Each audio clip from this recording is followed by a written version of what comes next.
Hey there, welcome to the Mountain of God. My name is Camille. Today is 12th of May 2021. Welcome to video number 22. And today I want to kind of demystify some of the gifts. I'm not gonna go through all of them, but there are a few of those that you might be interested in, or a few of those that you don't want to have anything to do with them just because you don't understand why they are there. For a few differences that I'm going to talk about today. So, first of all, I want to talk about prophecy.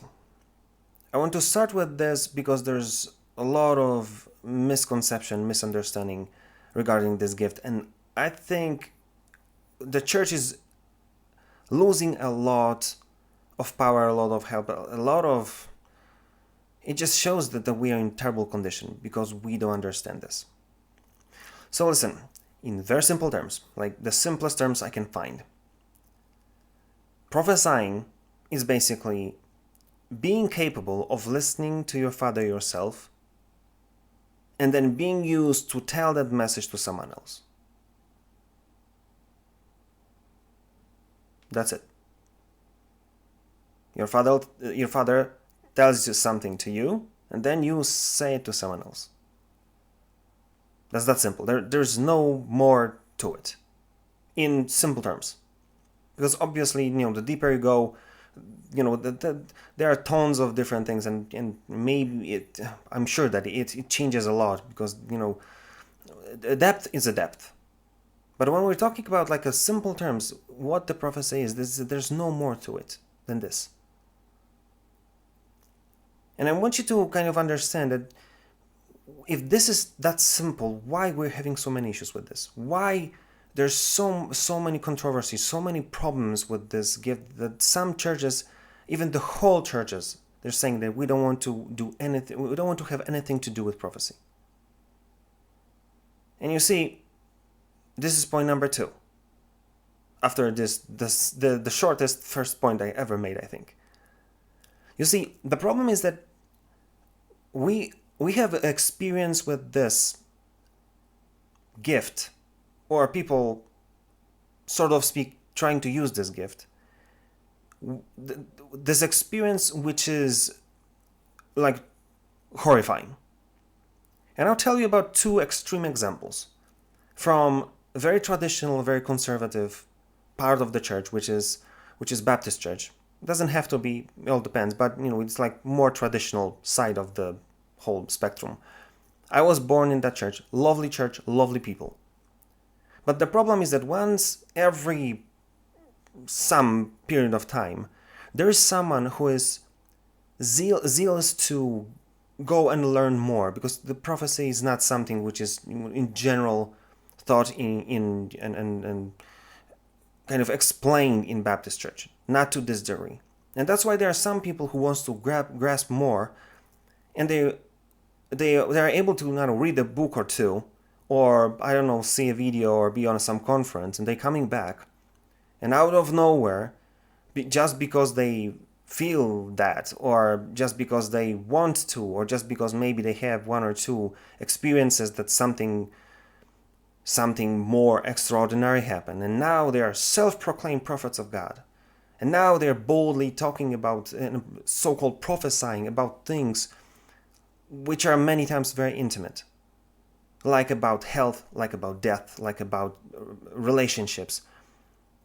And everything would be to some degree okay if what they will say, what they say would be like 100% accurate. But many times it's not.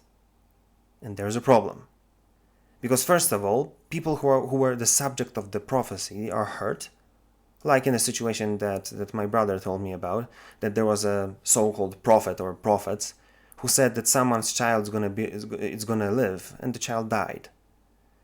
What are parents supposed to do with this kind of situation?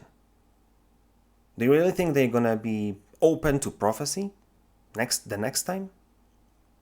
You see, this is the problem. And second problem in this situation is that many times in those churches where those people are running around and causing problems many times, is that no one have guts No one have enough authority to tell them stop. And there are a few different reasons. One, because many times people are just afraid to say something. We don't have in Baptist church, we don't have really this culture of kind of, I know responsibility is a bad word, I think, but I've seen many times people doing bad things and nobody will say anything. And I would suggest that I would really want these things to change, because there are people who are really making huge mistakes and people who are hurting a lot of people. Those so-called prophets being one of them. And you see that like at the extreme, the completely opposite extreme is with the charismatic churches. And I've been in situations when even people from behind the pulpit had no idea what they're saying. They had no idea what to do. And I've seen what I kind of saw is that in charismatic churches, many times the only difference in between how prophecy works is that we talk about it much more. Just because, yeah, we're gonna prophesy, we're gonna do miracles and healings, and many times there's no difference. We just talk a lot more about it. Just like practice doesn't confirm that. And I've been in this kind of situation. I would just tell you, just so you would pay attention. There was a one meeting that we've been into. We're there with my wife, and there's a situation that there was a prayer about one of our friends that we knew in this group, and he was sick, and the whole church, led by the pastor, was basically proclaiming healing over him. And the whole bunch, the whole group of people basically, yelling out loud, healing, proclamation, and so on. And I remember standing there during this prayer. I just felt that something's wrong. I just looked at my wife, and I saw that she has the same kind of face expression. And I told them, something's wrong. I just cannot proclaim anything. I just cannot pray for this. And she said, I've got the same thing. So we just blessed the guy, especially because we knew that guy. And after the whole thing, we went to him and asked him, what's going on? How do you feel? And so on. And he ended up telling us that, you know what, I think it's good that I'm sick, because I'll be able to stay home for the next few days, and I think I need to take to rest. We just look at each other and said, so why would the whole church pray for that? And how is that possible that we were able to feel that, and people even from pastors and people from behind the pulpits, they didn't feel that? So what's going on? And I'm not telling you for you to brag, but I'm telling you that there has to be some kind of accountability. And that's why when you see this kind of things, no matter what kind of church you're in, I'm not surprised that people are having issues with the gift of prophecy. They don't understand it. They don't know how to deal with this. They don't know how to deal with people who supposedly prophesy and then nothing happens. Like, the great preachers, I've seen some of them, prophesying, next year 10,000 people will come to Christ in this city. Nothing happens. Maybe something was done that it didn't happen. Maybe I don't know. But it didn't happen. So, you see, that's the problem. And the even bigger problem is that we are not, as churches, at least where I was, part of the few of them, maybe somewhere else is different, but we are not trained ourselves. And then, so that's why it's a problem what to do with people who proclaim that they are who they are, but many times they're not. So you see, because of our experience, we have issues with this gift. But it's not a problem with the gift. The problem with people who are immature, who are not trained, who are doing things and nobody stops them. And there's not many people who are capable of training those people. So I want to tell you what is my experience and how I really fall in love with this gift for a very simple reason. And I'm going to be sharing a few things from my life with you just to give you the feel. What this thing really does to you and how it works, because maybe it'll open your eyes that maybe there's something that you wanted inside because exactly of that I'll tell you, not because of this whole fuss that you can see happening in churches many times.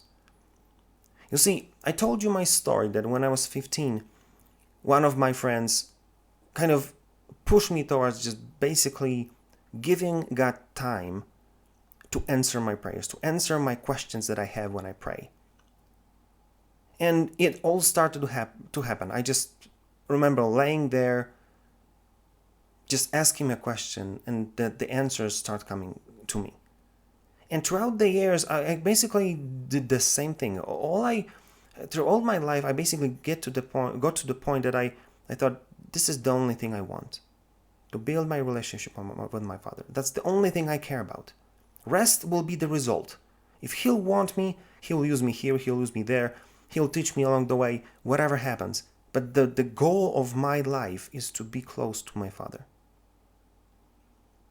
And interesting enough, when I started to learn a lot about how talking to your dad, your father, works, how to differentiate what he's talking, what he's saying, and what is the thing that I just think about, just my own things.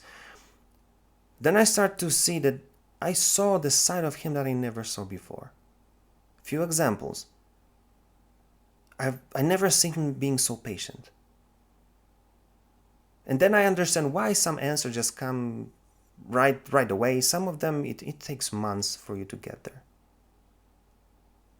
But what I learned is like, he's never in a hurry, which fascinated me, because it's like, you can feel that he has everything under control to the point that he doesn't need to rush.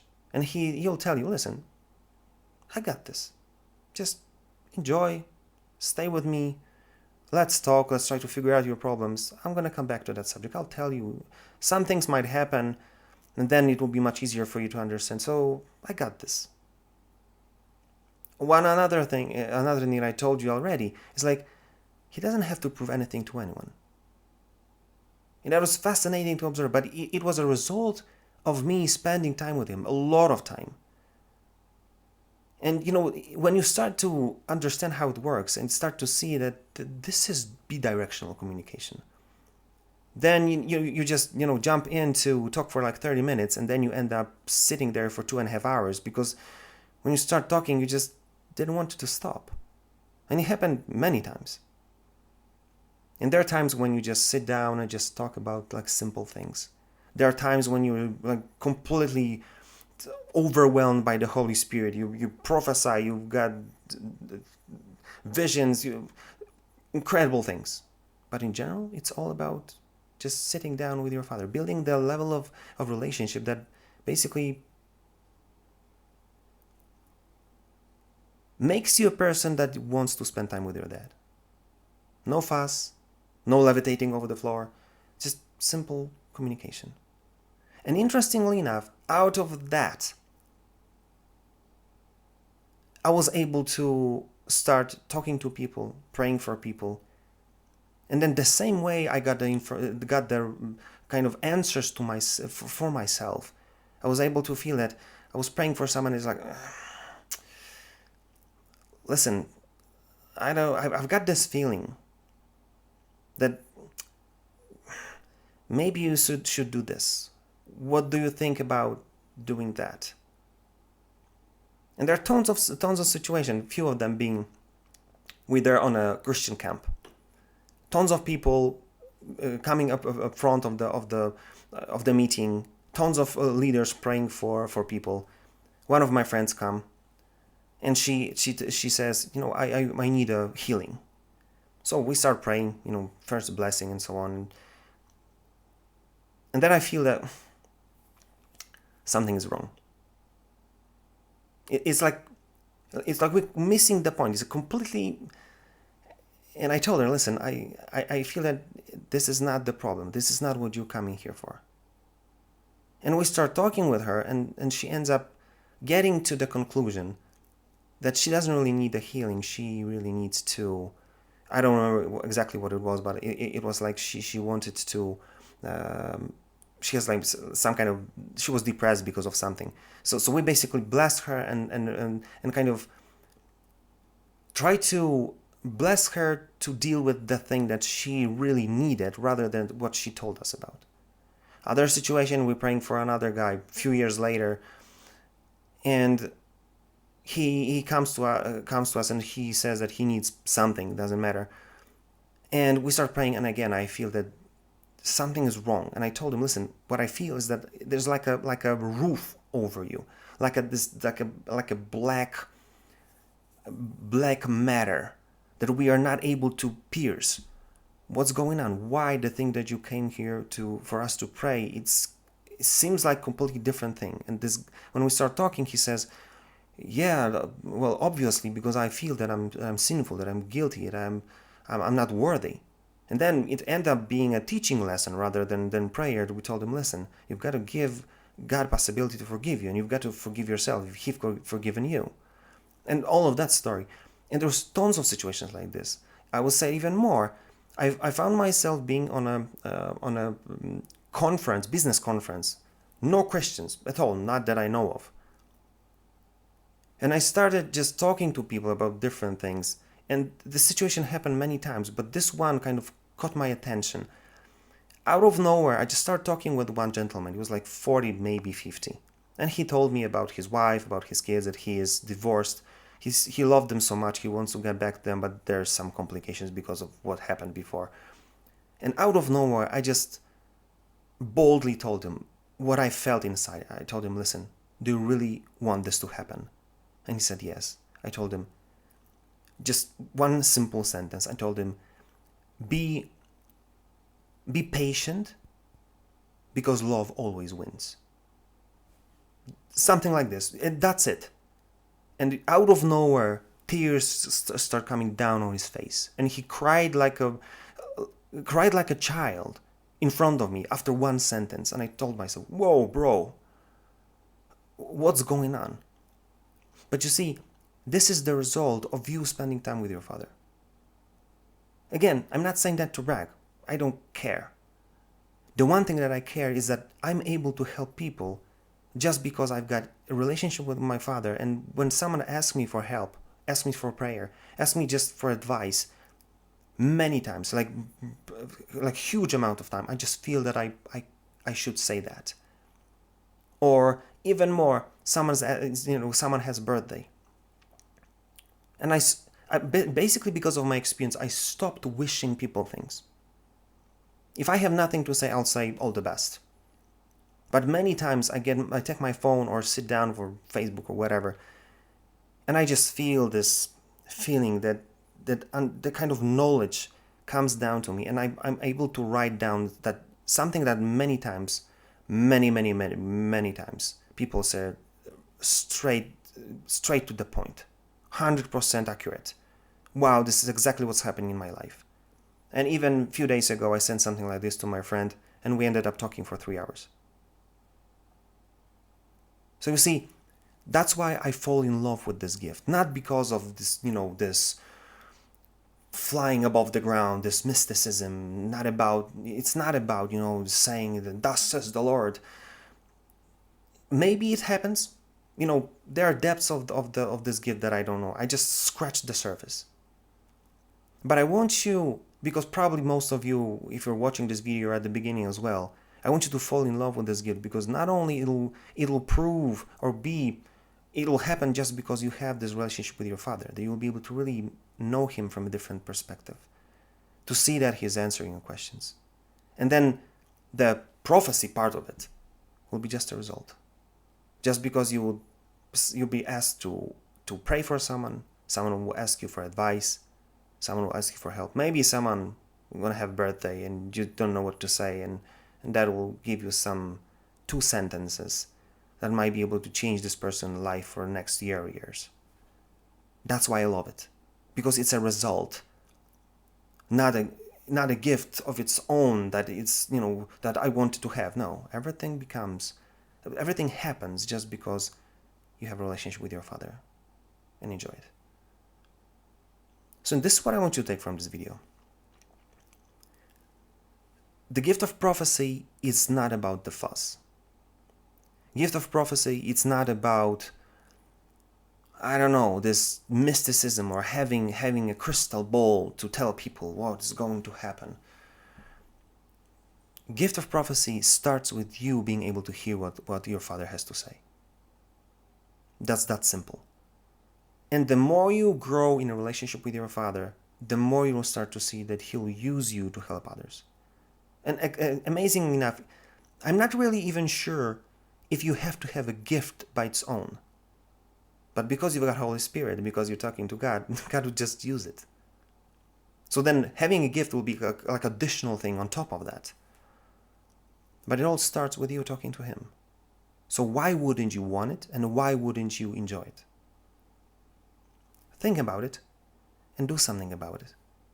Because no matter how far He'll take you in this gift of prophecy, if you'll have it, it will start by you spending time with your Father and enjoying His presence. That's it.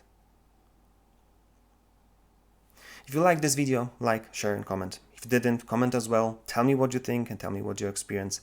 If there's anything you want me to talk about, just give me a shout. I'll be glad to talk about it for you. That being said, see you tomorrow.